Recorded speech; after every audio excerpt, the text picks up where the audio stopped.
So coming up this weekend is going to be the first fight night of 2024, and it should be a pretty good one. It's taking place in the Apex UFC Fight Night Ankalaev versus Walker. And although it is an Apex card, it should be a pretty good one. I am expecting a few really good fights on this card, as well as quite a few finishes as well.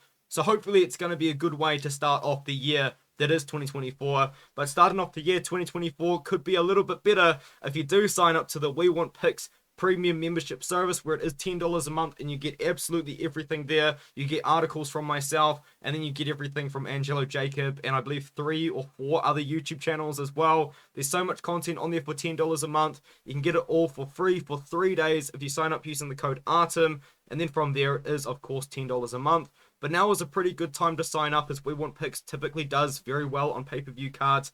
UFC 297 is coming up in a couple of weeks, and of course that is the start of a brand new year after we did have quite a bit of a break. So there is quite a bit of content up there ready for you guys to see. But now, let's get into the very first fight of the night. It's going to be the first fight of the year. Felipe Bunes taking on Joshua Van. I'm going to go with Joshua Van here. It is a short notice matchup. I believe Felipe Bunes was meant to take on somebody else, but now Joshua Van has come in and stepped in. Yes, Bunes was going to go in there and take on Bondar, but now he's taking on Van. Van is a boxer. He's a pretty young guy. He's only 22 years old. He looks pretty good in his last matchup, but he did get stumbled a little bit. Showed a little bit of a weakness, I guess, there, where if he can get pressured, he can get hit. But I think out again here against Felipe Bunes, he's going to be the one pressuring forward, and he's going to be the one kind of trapping Felipe Bunes, because as I said, Joshua Van is a boxer and Felipe Bunes is more of a Muay Thai striker. He's going to want more space to throw his kicks. He's got a big reach advantage, does Felipe, and he's going to be able to want to use that length. But Van can cut it off. He can push him up against the cage. He can use his striking to close off the distance and not give Bunes the opportunity to throw his long rangy shots, which he's going to want to.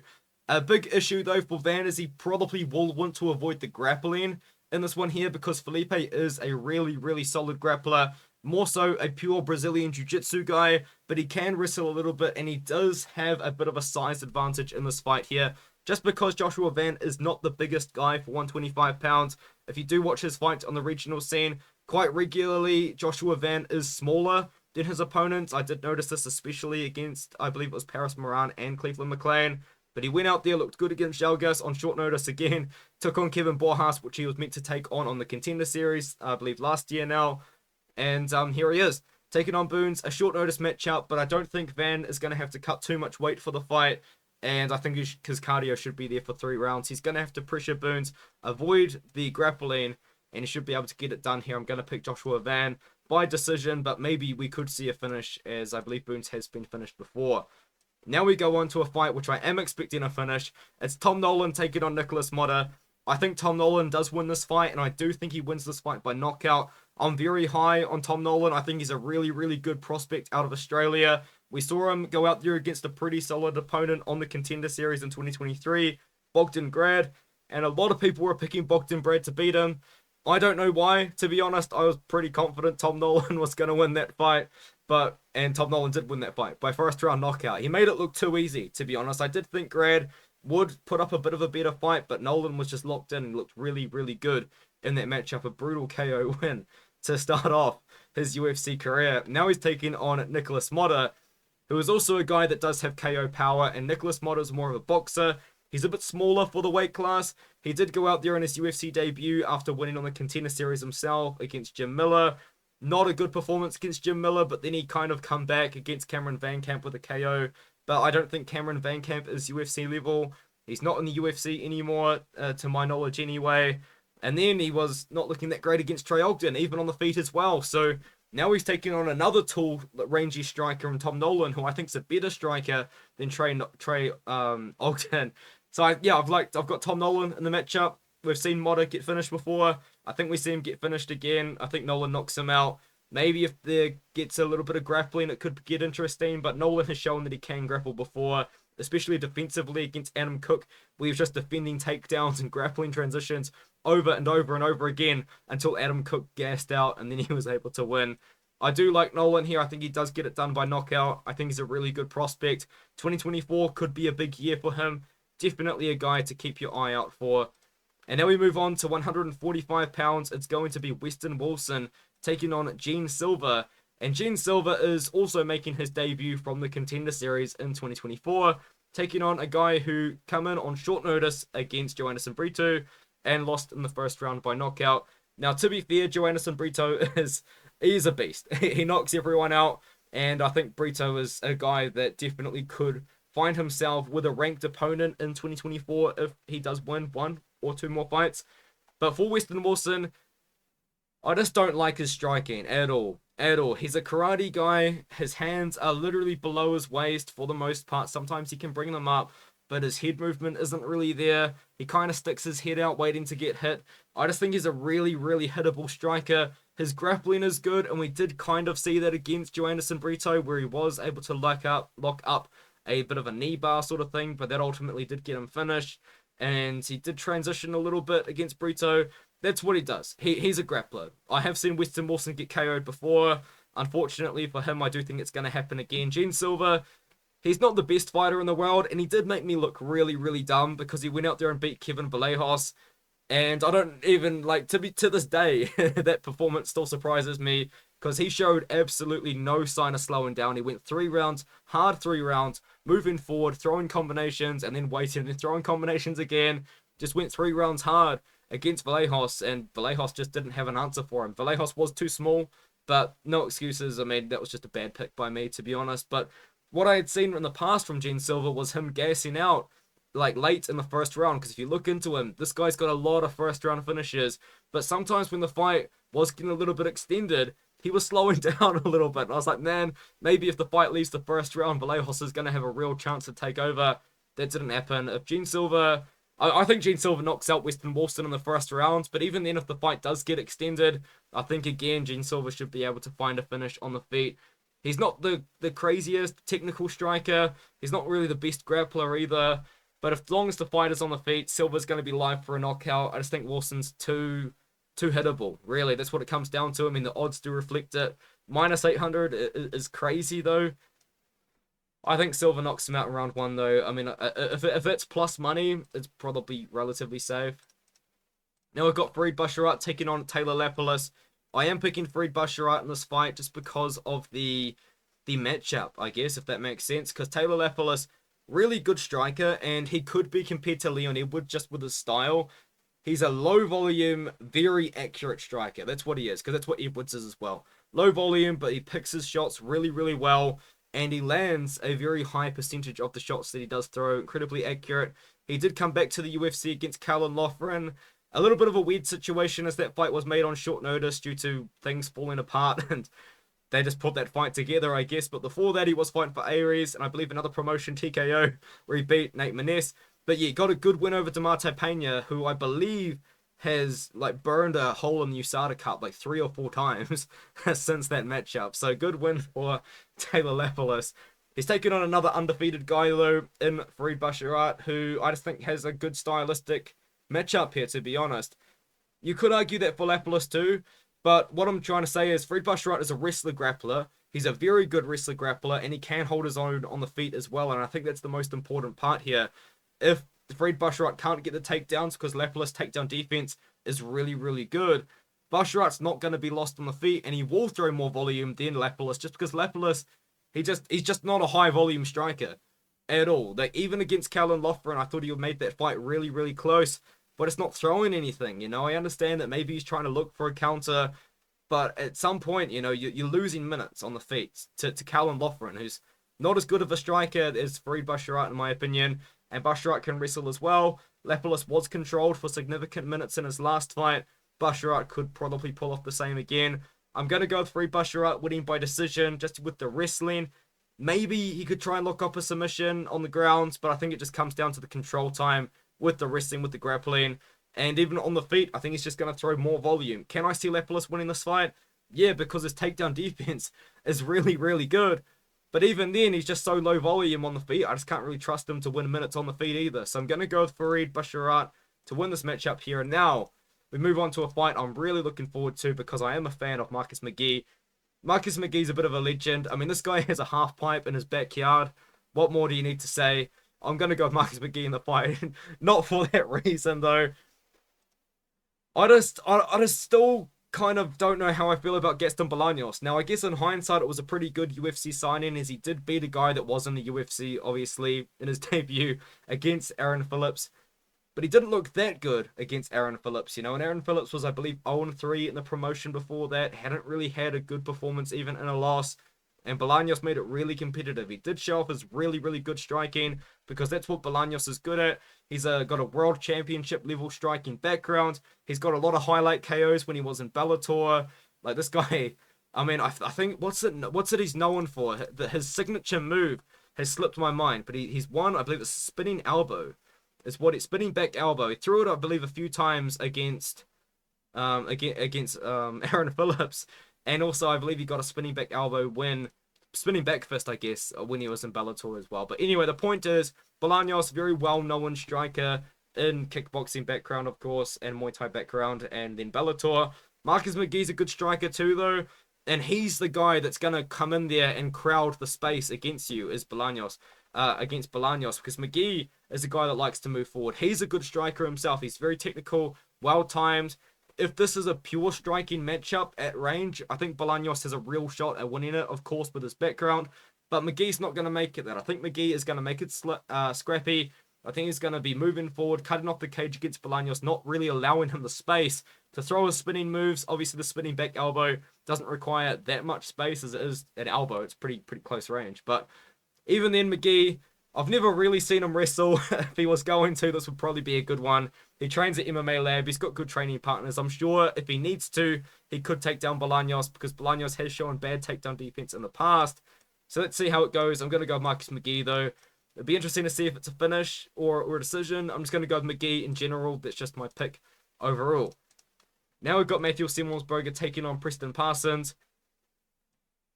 I'm gonna pick Semelsberger, but I might talk myself out of it, because I believe I made an early prediction video a few weeks ago now, and I picked Semelsberger, but I almost talked myself out of it, and I might do it again. Semelsberger is not a guy you can trust for your money, so just don't put your money on this fight. It's just not worth it. Semelsberger somehow, Jacob from We Want Picks actually summarized it best in his video, which I watched recently. Semelsberger finds ways to lose. And I feel like the perfect example is the fight against Jeremiah Wells. If you wanted to watch it, you can. But in that fight, Semelsberger makes the wrong move every single time and loses the fight because of it. He knocks down Jeremiah Wells and then follows him down to the ground, where Wells ends up out-wrestling him and then controlling him on the ground for the rest of the rounds. The next round rolls around and Semelsberger knocks him down with a really good shot. Wells is still surviving somehow.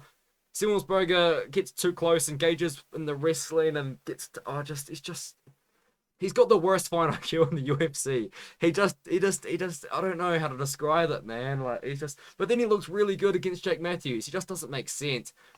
Preston Parsons is a good fighter. I think he's better than his record suggests, as I have said for Felipe Bunes, I believe. He did have a close fight against Trevin Giles, but in that one there, he did have good grappling moments, but Trevin Giles was able to light him up with the jab. Semelsberger doesn't have as good of a jab as Giles, because Giles' jab is just really good, but he's got crazy power. Parsons is going to be moving forward. I'm going to predict Semelsberger catches him on the chin and gets a KO and doesn't follow him down to the ground. I can totally see Semelsberger knocking Preston Parsons down and then just jumping in his guard and getting an armbar. That's what, I'm thinking Semelsberger to make it clear, but I just don't feel good about it. Let's move on. Andrei Arlovski taking on Waldo Cortes-Acosta. Waldo Cortes-Acosta gets the Andrei Arlovski test. I think he passes it with flying colors. I think he knocks out Arlovski. Arlovski's a tough guy. He's been finished a few times in his career, but a lot of the times he does manage to go the distance with quite a few good fighters. I say that as he's been KO'd or submitted in his last 4 losses. So I'm just absolutely full of it. At the end of the day, he got KO'd by Dontale Mays, who wasn't a guy that isn't a guy that I would say has crazy power for this weight class. I would say Waldo Cortes-Acosta doesn't have crazy power for this weight class, but he's got more power than Dontale, in my opinion. I'm going to go Waldo. Waldo, if you guys don't know, he's a pure boxer. He doesn't have any grappling. He doesn't really have any wrestling. So maybe Arlovski could try and get takedowns, I guess. I just think at this point, we're talking about a 45-year-old Arlovski. This is a legendary run that he's been on. He is policing the UFC, because I believe he gets $350,000 just to show up. So he's fought 5 times. He's made 1.5 million in the last 2 years, and that's not even with sponsorships and other incentives. That's crazy. Arlovski's on a good UFC contract. I mean, considering how much UFC fighters do get paid, hopefully that can change this year. But the pick is Waldo Cortes-Acosta. He looks good against Lucas Bursky. Knocked him out. I think he knocks out Arlovski. Cortes-Acosta, I'm not as high on him as I was. I thought he was going to beat Rodrigo de Lima. He didn't. It is what it is. I think that we still might see Cortes go out there and probably crack the top 15 at one point, to be honest. Speaking of cracking the top 15, if Phil Hawes had a better chin, he probably would be a contender. I'm not even joking. Here we got Phil Hawes taking on Brunno Ferreira. Phil Hawes is a really, really good fighter, man. Like, he's a really good wrestler. Has a great, I believe it's a D1 wrestling background. Great wrestling background.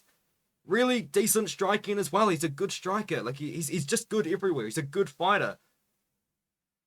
He just can't take a shot, man. He just gets KO'd by anything. He got KO'd by Ikram Maliskarov in his last matchup.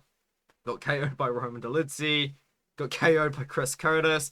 Even then, like, he just getting... I mean, he absolutely dominated Deron Winn. But Deron Winn's like 5'6", 5'5", something like that. So, I don't even know. Phil Hawes just can't take a shot, man. Like, this guy's chin is really bad. Like, I don't even know if he spars, you know, because he might just get knocked out in sparring.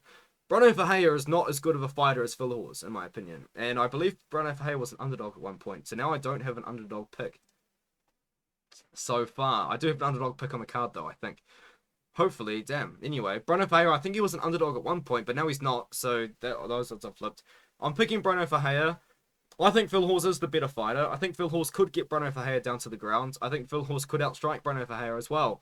The problem is, Brunno Ferreira, all he really is just an absolute wrecking ball with crazy knockout power. And all he's got to do is land once on Phil Hawes and he'll probably go out. That's what it comes down to. As I said, I think Phil Hawes is the better fighter. But he just cannot take a shot. He just cannot get punched in the face and not get KO'd. It's crazy. So, yeah, I'm picking Brunno Ferreira for that reason. Brunno Ferreira, he can grapple, he can strike. He's just an absolute beast. You know what I mean? Like, most of his fights are by finish early on. And he knocked out, I believe, Grigor Rodriguez got KO'd, though, against Nursultan Ruzaboyev. I picked Nursultan Ruzaboyev. That was a controversial pick, and he won. That's pretty good. But, and I also picked Brunno Ferreira against Grigor Rodriguez. I forgot about that. That was a really good pick by me in hindsight, huh? But yeah, I'm picking Ferreira again. He's not the underdog. I thought he was. I mean, everyone on Tapology is picking him. So let's move on to Ricky Simone taking on Mario Bautista. And Ricky Simone isn't an underdog, and he's my pick. So I still don't have an underdog pick for the card. I'm picking Ricky Simone, though. I do think he beats Mario Bautista. I think his pressure forward style should work against Mario. I think he should be able to overwhelm Mario with just constantly moving forward and constantly shooting for takedowns. He's kind of got a similar style to Merab, but just not as extreme with all the takedown attempts, I guess. Mario Bautista is on a really, really good run right now, and I do respect Mario Bautista. I think he's a really good prospect, but I think this might be too much too soon. And I know that might sound weird as Bautista's on a crazy win streak right now in the UFC, but when you do step back and look at it, the guys that he's fighting aren't the guys that are in the top 25 of the UFC's bantamweight division. You know, he just come off that win over Damon Blackshear. Very good win. I understand a lot of people probably think that he is a top 30 fighter in the UFC bantamweight division, and he probably is. He's really good. That was a short notice Blackshear, though. Very short notice. I think that was the second fight in like a week and a half or 2 weeks or something crazy. Before that, though, Guido Canedi, and then Canedi got cut. Guido Canedi was like 43. Benito Lopez, after he hadn't fought for like 2 years, and Benito Lopez was a full-time real estate agent at that point, and kind of looked like it, to be honest. It looked like Lopez hadn't trained for a year. Dominated Benito Lopez. Lopez didn't look the same. Brian Kelleher, who I like. I'm a fan of Brian Kelleher, but let's be honest, he's not the best fighter in the world. And then Jay Perrin, who I think got cut after that matchup as well. So anyway, yeah, Mario Bautista's just been fighting the bottom feeders of 135, aside from Blackshear, but Blackshear's got a big asterisk there because it was the second fight in 2 weeks or something crazy when he did do that matchup. So style-wise, though, I think Ricky Simone's got a good style to beat probably anyone, to be honest. He's a good striker. You could argue that he could be able to outstrike Mario Bautista here, and is a good wrestler. And more importantly, though, it's just kind of the way that he fights when he's always moving forward, he's always throwing something, and he's always going for takedowns, especially in 3-round fights. Now, Ricky Simone, he did slow down a little bit against Song Yadong, but in a 3-round fight, he uses all 15 minutes. He is going for it. He is going for it all 15 minutes of the fight. In a 3-round fight, I think that Ricky Simone just goes out there just kind of barrels. What I mean by that is just moving forward, constantly roll. I don't even know where I was going there. I think he just keeps moving forward, keeps shooting for takedowns, and gets the win by decision in a 3-rounder. We've just thrown lots of volume and just been super active. Now we've got Jim Miller taking on Gabriel Benitez. Okay, I've got an underdog pick on the card. I think Jim Miller might have flipped to the favorite, though. I'm picking Jim Miller in this matchup. He, once again, has been the underdog the whole time, I believe, until recently. I like Miller in this matchup. Now, I know Gabriel Benitez is 5'8", and so is Jim Miller, but Gabriel Benitez is not very big for 155. He very recently, and by recently I mean a year and 4 months ago, moved up to this weight class when he took on Charlie Ontiveros, and I picked Charlie Ontiveros in that fight because of the size, and just because I had seen Ontiveros knock down Steve Garcia twice, who's a really good fighter. Steve Garcia got knocked down twice by Charlie Ontiveros, and now has just beaten everyone. How does that make sense? And then Benitez beats him. Benitez has been finished 8 times, 4 losses by sub, 4 losses by KO. Another reason why I picked him to lose to Ontiveros. That's probably my worst pick of all time. And I haven't had to deal with those demons until Benitez fought Jim Miller at this card. I'm picking Jim Miller, though. He's bigger. I think he's got more power. I think pure boxing-wise, it's going to be competitive, but I think Jim Miller's a good boxer, and I think Jim Miller's the better grappler. He should have size over Benitez. He should be able to get takedowns on Benitez. I like him in this matchup here. Benitez is a good grappler, but he has been finished before by submission.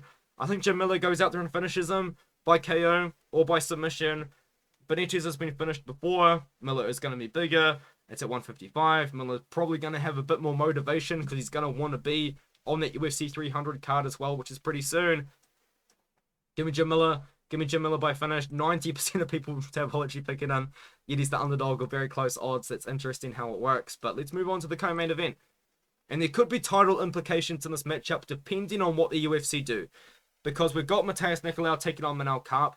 And if the UFC wants Alejandro Pantoja to defend his belt soon, and by soon I mean in May, because there's reportedly going to be a Brazil card there, or even on like UFC 300 and like 2.5 months, I think at this point now, 3.5 months, they're probably going to want Manel Kape versus Pantoja because Brandon Moreno's fighting, I believe, late February. He won't be able to turn around in time for some sooner dates. So if Manel Kape goes out there and beats Nicolau, well, he very well could be next in line to rematch Pantoja for the title. Because yes, it would be another rematch for Pantoja in his title runs. Pantoja has fought everybody at 125, though. You don't really see many people in the UFC with 32 fights, let alone at flyweight. And Pantoja is just one of those guys, man. He's just fought everyone. But yeah, I think Manel Kape does go out there, though. My pick is Manel Kape to beat Matheus Nicolau, but I can see Matheus Nicolau winning the fight. And I will tell you why in this video, of course. But I do think Manel Kape with a win here very well could be looking at a title shot if they want to do him versus Pantoja and if they want to do the fight soon. If they want to put Pantoja on ice and have Pantoja fight maybe in the second half of the year, Moreno-Pantoja 4 is probably what they'll go with. For this matchup, though, I mean, I spend a lot of time rambling about a fight that may not even happen, especially if Nicolau wins. But I do like Manel Kape in the fight. Now, Manel Kape is another guy that's an accurate striker that can be low volume. I thought that he made his fight against Felipe dos Santos way too competitive. Felipe dos Santos is a guy that I really like. He's a little Charles Oliveira minion, and he's so fun to watch. He's 21 years old, took that fight on short notice, had to fly to Australia for the fight, and had a competitive fight with Manel Kape. I'm the biggest Felipe dos Santos fan on the planet. That fight shouldn't have been as competitive as it was. Felipe dos Santos is a guy that I think is going to be maybe a little bit overhyped from that matchup because of how Kape did look in that fight. I think if Kape did fight Kai Kara-France and that Kape showed up, Kai Kara-France would have beaten him. Felipe dos Santos, as much as I love him, I just don't know if he can really go on the big run. But I'll talk about Felipe dos Santos later because he's going to be on a different card soon. Take it on Nicolau. Nicolau has to get the fight to the ground, in my opinion. I know in the third round against Kape, he was having a lot of success on the feet and probably won that round because of his success that he did have on the feet. But it's because of Manel Kape's low volume. We have seen him be a lot less low volume recently, especially against Felipe dos Santos, but that's because dos Santos constantly moved forward and it's kind of forced Kape to be a bit higher volume, to throw more shots.